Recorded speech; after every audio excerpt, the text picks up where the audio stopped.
장 24절에서 32절까지의 말씀입니다. 말씀을 우리가 한 절씩 교독하도록 하겠습니다.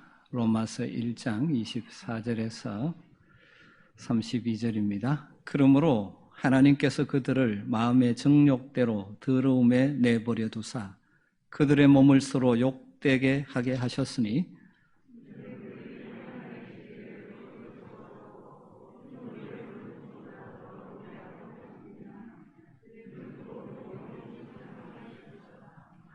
이 때문에 하나님께서 그들을 부끄러운 욕심에 내버려 두셨으니 곧 그들의 여자들도 순리대로 쓸 것을 바꾸어 영리로 쓰며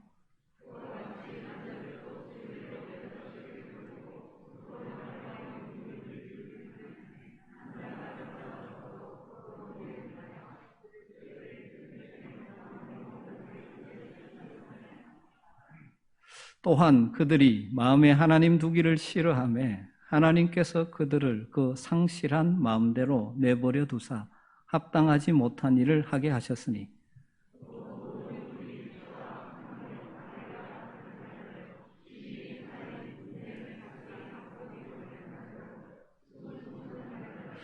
비방하는 자요, 하나님께서 미워하시는 자요, 능욕하는 자요, 교만한 자요, 자랑하는 자요, 악을 도모하는 자요, 부모를 거역하는 자요,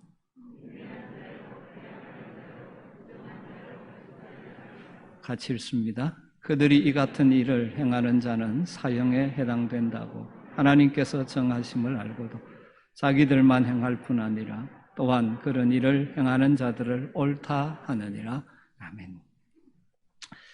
여러분, 오늘 우리가 읽은 이 로마서 1장 마지막 후반부의 말씀은 참 읽기도 불편한 말씀입니다. 이 말씀 가운데 우리의 마음을 기쁘게 하거나 편하게 하는 단어가 하나도 없습니다. 처음부터 끝까지 입에 담기도 싫은 인간의 악함, 불의함을 묘사하고 있습니다.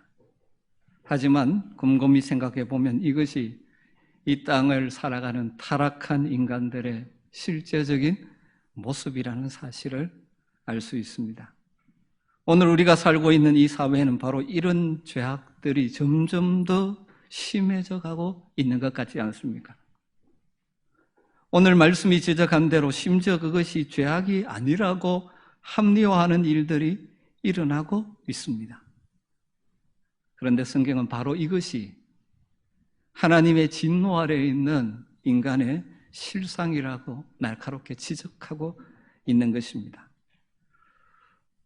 로마서 1장 중반부부터 시작되는 왜 우리 인생에게 하나님의 복음이 필요한가에 대한 바울의 논증을 우리는 지금 계속 살펴가고 있습니다. 왜 하나님의 복음이 필요한가?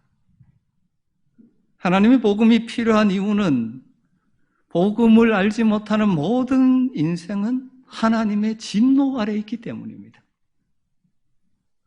하나님의 진노로부터 구원받고 자유할 수 있는 길이 바로 십자가를 통하여 나타난 하나님의 의를 선물로 받는 하나님의 구원의 복음이죠. 그런데 무엇 때문에 하나님의 진노가 나타나고 있습니까? 두 가지로 크게 말하죠. 불경건함과 불의 때문이라고 말합니다.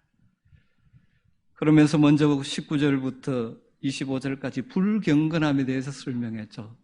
지난번 로마서 강의에서 불경건함에 대해 말씀드렸습니다. 불경건함의 핵심은 두 가지죠.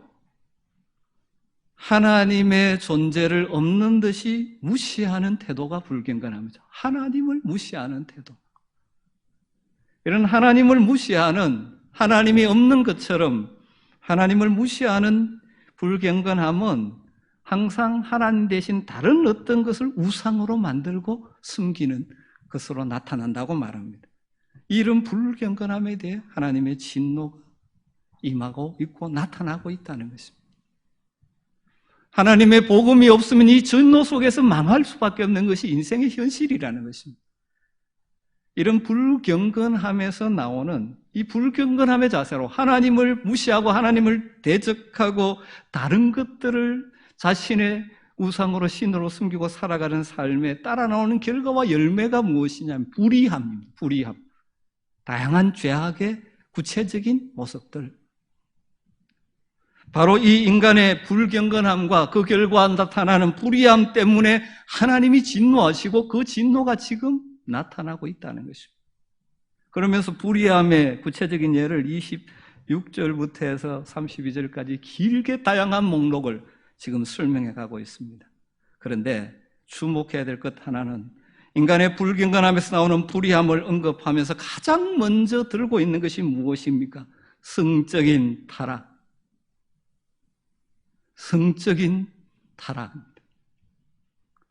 하나님의 진노가 임해서 그냥 인간의 욕망대로 살도록 버려두시는 이 시대에 나타나는 다양한 악들 가운데 대표적인 것이 성적인 타락이라는 것입니다. 26절부터 27절을 한번 보십시오. 이 때문에 하나님께서 그들을 부끄러운 욕심에 내버려 두셨으니 그 욕심대로 살도록 내버려 두셨습니다. 그랬더니 곧 그들의 여자들도 순리대로 쓸 것을 바꾸어 영리로 쓰며 그와 같이 남자들도 순리대로 여자 쓰기를 버리고 서로 향하여 음욕이 불릴 듯하며 남자가 남자와 더불어 부끄러운 일을 행하여 그들의 그릇 때문에 상당한 보응을 그들 자신이 받았느니라.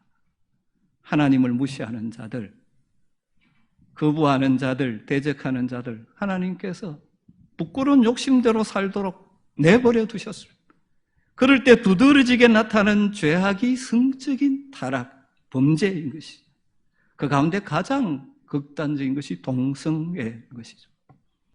이미 24절에 이 죄에 대해 잠깐 언급했습니다. 그들의 몸을 서로 욕되게 하게 하셨어요. 하나님 주신 몸을 잘 사용하면 복된데 이걸 서로 욕되게 몸을 사용하는 것입니다. 그러면서 26절부터 아주 구체적으로 동성애가 인간의 불의함을 나타내는 것임을 강력하게 지적하고 있죠. 여러분 그렇습니다.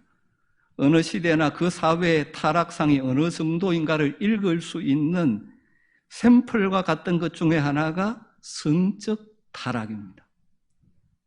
만일 동성애가 유행하고 사람들이 그것을 당연한 것으로 용납하는 사회가 되면 그 불의의 정도가 매우 심각한 단계로 가고 있다고 보아도 됩니다. 성경에 나오는 소돔과 고모라가 바로 좋은 사례죠. 그리고 역사적으로 로마 제국의 말기에 바로 이런 성적 타락과 동성애가 유행했다는 것이 역사적인 사실이죠. 안타깝게도 우리가 살고 있는 이 시대, 이 사회가 점점 그렇게 되어가고 있지 않습니까? 동성애가 죄라고 말할 수 없는 사회가 되어가고 있습니다.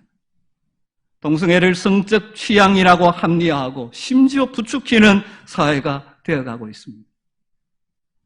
이것이 바로 25절에 말한 이는 그들이 하나님의 진리를 거짓 것으로 바꾸어 버린 것입니다. 그리고 32절 끝에 있듯이 그런 일을 행하는 자들을 옳다 한다 하는 말씀이 그대로 이루어진 것입니다. 하나님은 불이라고 이야기하는데 그런 일을 자기도 행하면서 그런 일을 하는 자들이 옳다라고 말하는 그런 시대가 되어가고 있습니다. 인간의 불의의 대표적인 성적 타락과 동성애를 교묘한 이 틀로 사과틀로 위장해서 정당화하고 그것이 죄요 악이라고 말하는 것은 차별하는 그런 그리스도인들을 사람들을 차별하는 독선적인 사람이라고 몰아가고 있습니다. 대표적인 그들의 주장이 동성애를 죄라고 하는 것은 소수자 인권을 침해하는 것이라고 말합니다. 이 시대 소위 인권이라는 거짓틀로 하나님의 창조지수를 파괴하는데 안타깝게도 많은 사람들이 그 틀에 속아서 그것을 따라가고 있습니다. 동성애를 반대하는 것은 곧 소수자 인권을 침해하는 것이라는 이 사고의 틀을 만들어서 소위 일부 지성인들이 그들의 지적인 권위를 이용해서 또 이 땅의 많은 매스미디어들이 그것을 계속해서 퍼뜨리므로 그것은 나쁜 것이 아니라 그럴 수 있는 것이라고 오도하며 그것을 나쁘다고 말하면 안 된다라고 지금 바꾸어가고 있습니다. 심지어 동성애 동성혼을 합법화하려는 시도도 하고 있고, 소위 지금 발의된 포괄적 차별금지법을 만들어서 물론 차별이 없어야 되겠지만 거기에 동성애라는 것을 집어넣은 독소조항을 집어넣음으로 말미암아 그것을 죄라고 말하지 못하게 하려고 하고 있습니다. 이것이 통과되면 오늘 제가 이 설교를 하면 저는 처벌을 받게 되는 것입니다. 그런데 더 안타까운 것은 소위 그리스도인이라고 하면서도 이 세상의 소리에 속아서 왜 교회가 사랑을 해야 되는데 왜 차별을 하느냐, 왜 그러느냐 하면서 거기에 동조하는 말을 할 때 가슴이 아픕니다. 마치 거기에 동조해야만 지적인 지성인인 것처럼, 그래야만 인권을 존중하는 사람인 것처럼 착각하게 만들어 놓은 것이죠. 여러분, 그러나 한번 진짜 곰곰이 생각해 보십시오. 어떻게 하는 것이 인간을 존중하는 것이겠습니까? 어떻게 하는 것이 진짜 인권을 높이는 것이겠습니까? 하나님의 형상으로 창조된 인간이 하나님의 형상답게 제대로 살도록 돕는 것이 진짜 인권을 존중하는 것 아닙니까? 타락으로 망해가는데 그것을 잘한다고 인정해 주는 것이, 인간의 욕망을 따라 죽음의 길로 가는데 그것이 잘하고 있다고 인정해 주는 것이 진짜 인권을 존중하는 것입니다. 동성애를 정당화하는 그들의 논리 중에 하나는 원래 그렇게 태어났다라고 말합니다.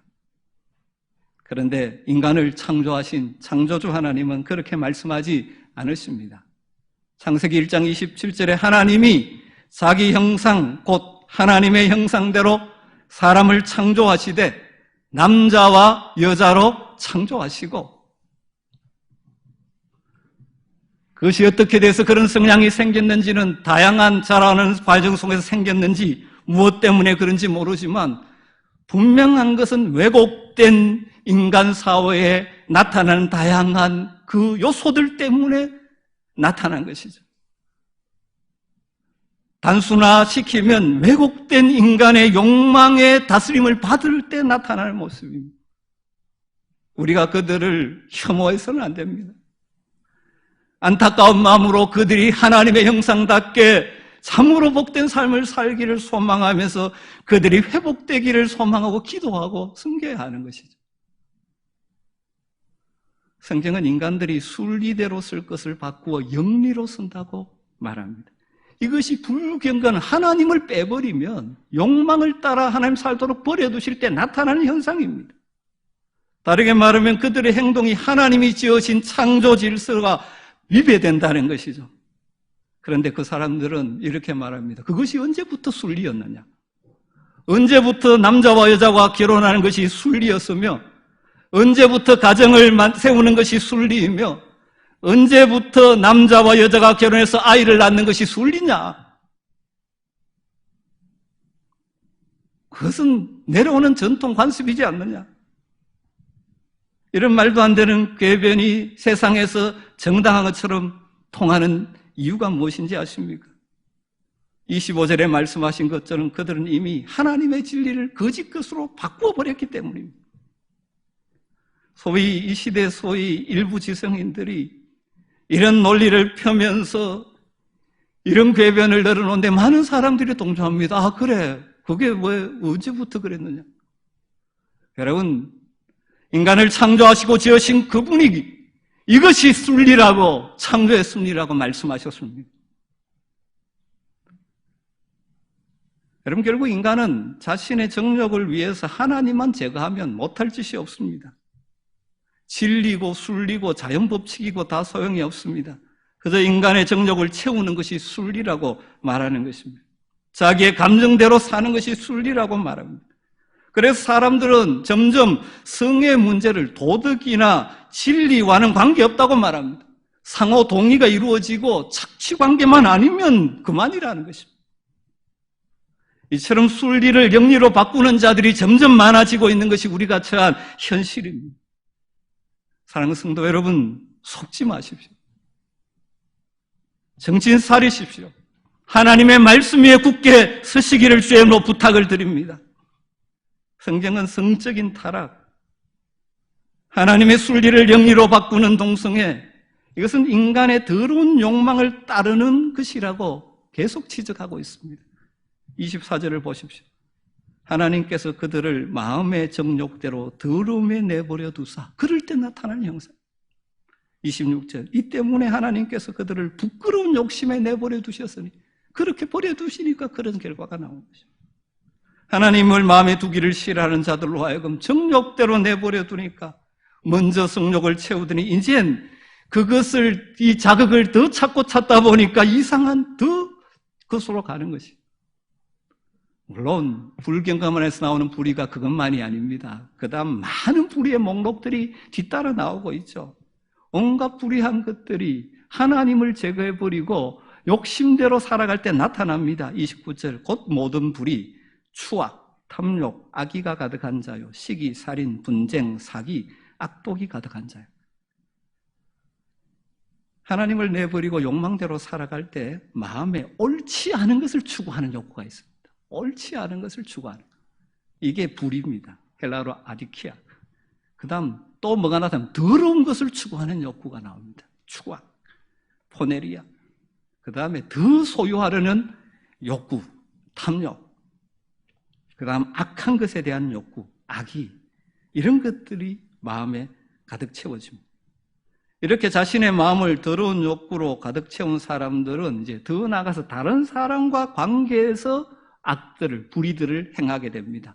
그게 무엇입니까? 시기하는 마음. 이게 가득해집니다. 살인, 죽이고 싶은 마음에 일어납니다. 분쟁, 나누고 다투고 싶은 마음들이 가득해집니다. 시기, 사기, 남을 속이고 빼앗고 싶은 마음이 가득하고 그 다음 악독이 가득해지는 것입니다. 결국 마음의 악한 마음이 다양한 악의 행위들로 쏟아져 나오는 것이죠.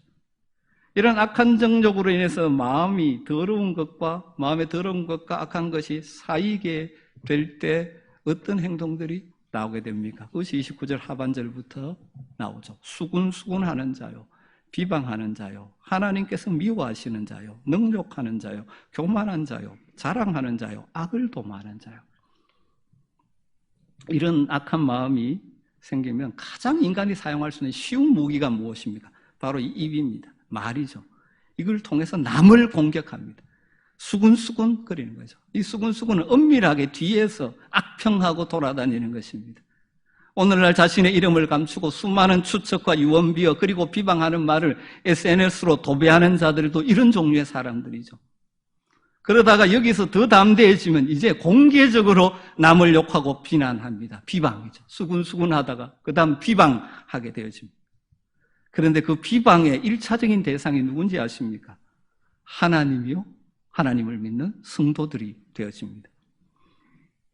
그래서 그 다음 뭐가 나면 그들은 하나님께서 미워하시는 자요, 이렇게 말해요. 그 비방이 하나님을 향하고 성도들을 향할 때가 많습니다.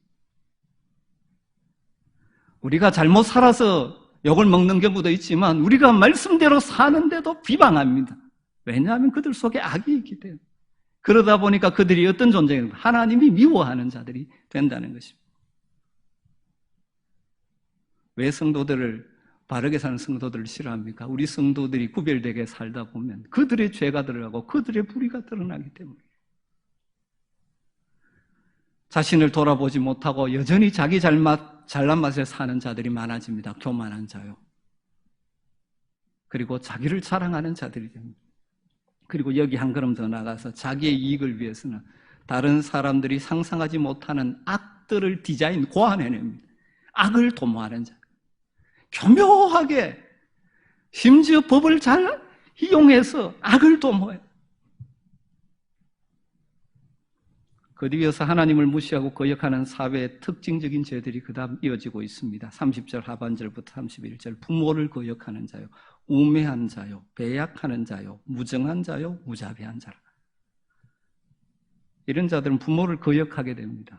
하나님을 무시하면 부모를 거역하는 사회로 갑니다. 하나님의 권위가 무너지면 하나님이 세우신 가정의 질서가 무너지기 시작합니다. 어른을 공경하지 않는 사회가 되어져 갑니다. 우매한 자, 우매한 자니까 그냥 단순히 어리석다 이렇게 생각하기 쉬운데 이 말의 의미는 은혜를 입었으면서도 은혜를 알지 못하는 배은망덕한 자들이 된다는 이런 자들이 많아요. 그리고 결국은 자기의 이익을 따라 여기 붙고 저리 붙으면서 배신을 일삼는 자들이 되죠. 배약하는 자. 그리고 본능적인 인간의 정마저도 외면합니다. 무정한 자. 그리고 무자비한 자가 되는 거죠. 한마디로 인간성 상실이 되는 것입니다. 32절은 이렇게 말씀합니다. 그들이 이 같은 일을 행하는 자는 사형에 해당된다고 하나님께서 정하심을 알고 이런 행동은 하나님께서 죽음이라고 선언하죠. 그런데 자기들만 행할 뿐 아니라 또한 그런 일을 행하는 자들을 옳다 하느니라. 위에서 나오는 이런 불의들을 행하는 것이 잘못된 것인 줄 알면서 그렇게 행할 뿐만 아니라 그것을 행하는 자를 옳다고 옹호하고 자꾸 부추깁니다. 자기에게 유익하면 그것이 악해도 옳다고 주장하는 사회가 되는 것입니다. 사랑하는 성도 여러분, 오늘 성경에 나오는 이 불의의 목록들을 보면서 어떤 생각이 드십니까? 안타깝게도 우리가 살아가는 이 시대가 점점 이런 불의들로 가득 차고 있다는 안타까움이 여러분 속에 있지 않습니까? 이런 불의 때문에 하나님의 진노가 임하는 것입니다. 또 바꾸어 말하면 하나님의 진노 때문에 점점 더 악한 사회가 되는 것입니다. 인간의 욕망과 욕심을 따라 살면 내가 원하는 대로 내 감정대로 살면 행복할 것이라고 착각하지만 하나님의 진리를 떠나 타락하고 더러운 욕심을 따라 살아가면 이 땅에서 지옥을 맛보는 불행한 사회가 되는 것입니다. 그렇다면 이런 질문이 생길지 모르는데 하나님의 진노가 나타났다고 하시는데 왜 이 사회는 이렇게 되느냐? 우리가 생각하면 하나님의 진노가 나타나서 악한 자들을 싹 쓸어버리시고 새롭게 하시면 될 텐데 하나님의 진노가 나타나는데 왜 욕심대로 사는 사람이 오히려 득세하고 힘을 얻고 외형적으로 눈에 보기는 잘 되는 같은 일들이 일어나느냐? 사실 많은 경건한 성도들이 이것 때문에 힘들어 했었죠. 시편에도 보면 시편 73편 2절 3절에 보면 그런 상황 때문에 나는 거의 넘어질 뻔했고 나의 걸음이 미끄러질 뻔하였으며 이는 내가 악인의 형통함을 보고 오만한 자를 질투하였음이로다. 그들은 죽을 때 고통이었고 그 힘이 강건하며 사람들이 당하는 고난이 그들에게 없고 사람들이 당하는 재앙도 그들에게 없나니 12절 볼지어다 이들은 악인들이라도 항상 평안하고 재물도 더욱 불어나는도. 때로는 이런 현상들을 보면서 우리 경건한 성도들이 마음에 시험이 들지도 하죠. 하나님 진노하신다면 왜 이렇습니까? 하나님 진노하시는 것이 맞습니까? 거기에 대한 하나의 답을 오늘 본문에서 찾을 수 있죠. 이 시대에 나타난 하나님의 진노의 성격을 우리가 알아야 됩니다. 성경은 이렇게 밝히고 있죠. 하나님의 진노가 나타나고 있다 이렇게 이야기했죠. 18절에 하나님의 진노가 하늘로부터 나타나고 있다. 무엇 때문에 진노한다고 했습니까? 불경건함과 불의 때문에.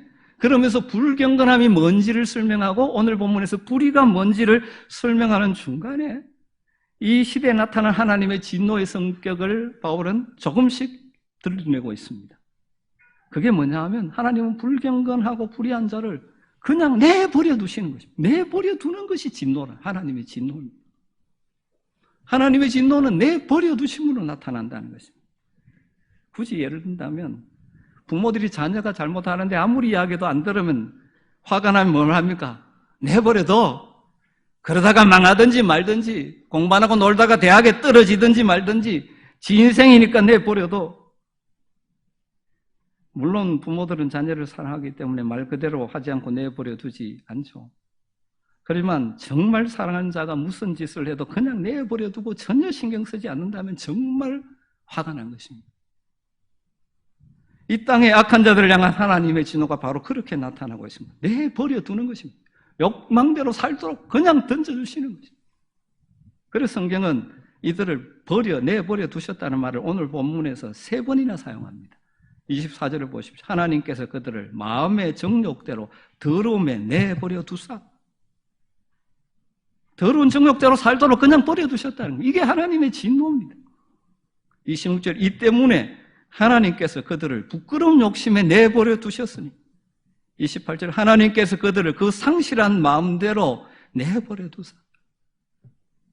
죄를 짓거나 말거나 자기 하고 싶은 대로 내버려 두셨다는 것입니다. 여러분, 이 내버려 두시는 것이 이 땅을 향한 하나님의 진노의 한 부분이란 말씀이죠. 물론 때로는 하나님께서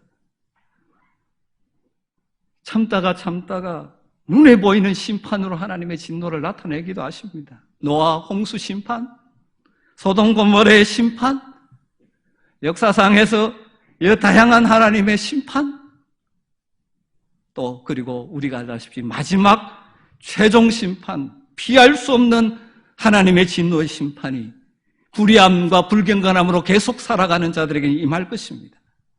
그런데 그때까지 하나님의 진노가 무엇으로 나타나냐? 내버려 두시는 것으로 나타난다. 여러분, 그렇다면 왜 내버려 두시는 것이 하나님의 진노이겠습니까? 내버려 두는 자체가 보응이 된다는 것입니다. 27절 하반절에 그렇게 되어 있습니다. 그들의 그릇 때문에 상당한 보응을 그들 자신이 받았느냐. 버려두면, 그렇게 살면 그들의 삶에 결국 보응이 임하게 된다. 예를 들면 그렇죠. 정욕대로 난잡하게 동생회를 하며 살아가면 에이즈 같은 질병에 시달릴 수가 있는 것입니다. 그런 보도를 하지 못하게 해서 그렇지만 많은 에이즈의 많은 프로테지를 차지하는 것이 동성애 때문에 생기는 것입니다.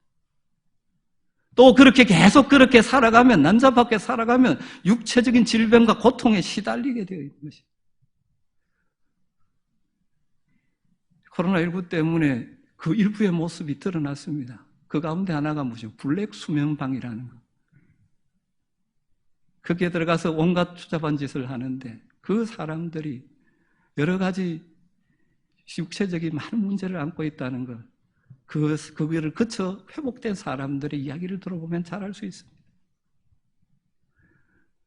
하나님께서 창조하신 방식이 아닌 다른 방식으로 할 때 거기에 바른 보응을 받게 되어 있습니다. 동성애자들 가운데 질병이 많고 평균 수명도 줄어든다는 통계도 있죠. 여러분, 역사적으로도 성적으로 문란한 삶을 살았던, 많은 후궁을 거느리고 또 많은 사람들과 성적인 부도덕 속에 살았던 폭군들이나 독재자들이 오래 살지 못했던 것을 많이 보죠. 거기에 대한 하나님의 상당한 보응이 임하는 것입니다.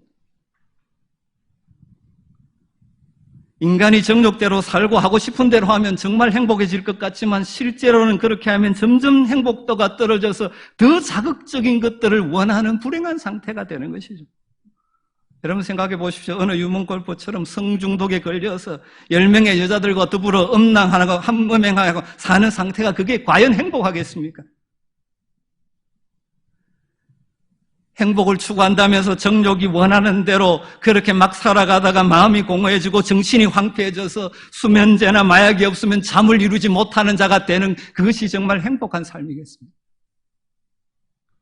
우리 인간은 영적인 존재이기에 육체의 정욕을 따라 삶으로 행복을 얻을 수가 없습니다. 오직 하나님 안에서 하나님과의 관계 속에서 참된 행복을 얻죠. 하나님이 정하신 진리 안에서, 진리의 테두리 안에서, 하나님이 주신 창조 질서의 테두리 안에서 살아갈 때 참 행복을 갖게 되는 것입니다. 성은 결혼이라는 하나님의 질서 안에서, 주님의 말씀 테두리 안에서 주님과 함께 살아갈 때 진짜 행복을 누리게 되는 것입니다. 타락한 욕망대로 살아가면 거기에 상응한 보응을 받는 것입니다. 그래서 하나님의 진노가 내버려 둠으로 나타나는 것입니다. 또 한편 이 하나님의 내버려 두심은 진노를 쌓아두는 과정입니다. 2장 고린도전서 2장 5절에 이런 말씀이 있습니다. 하나님의 의로운 심판이 나타나는 그날에 임할 진노를 네가 쌓는도다. 하나님 몰라서 놔두시는 것 아닙니다. 하나님 인생의 은밀한 중에 행하는 모든 것 다 보고 계십니다. 그러나 그냥 두시는 것은 그들이 죄악과 더불어 그 진노의 대접이 찰 때까지 기다리시는 것이죠. 어느 날 그 대접이 차는 순간 진노가 쏟아부어질 것입니다. 그리고 마지막 심판대 안에서 앞에서 모든 죄가 낱낱이 드러날 것입니다. 오늘 사실 여러분에게 좀 불편한 말씀을 드렸습니다. 그러나 우리가 분명히 기억해야 됩니다. 우리가 살고 있는 이 세상, 왜 복음이 필요합니까? 인생들이 하나님의 진노 아래 있기 때문에 복음이 없이 불경건함과 불의함으로 우리도 원래는 진노 아래 있던 자였죠. 하나님의 은혜로 복음을 알게 하시고 예수 그리스도의 의를 덧입어 하나님 앞에 당당히 나아가 하나님을 아빠 아버지라고 부르며 하나님과의 교제 속에서 주어지는 참된 기쁨과 평안을 누리며 살 수 있는 복된 자들이 되지 않습니까? 여러분, 그리고 하나님의 내버려 두시는 진노의 성격을 이해하기 때문에 우리가 비록 이 불경건하고 불의가 가득한 세상을 살아가지만 경건한 두려움을 가지고 혹시라도 우리가 마음에 더러운 육체 욕심을 따라 살아가지 않도록 우리는 깨어 있어야 되는 것이죠.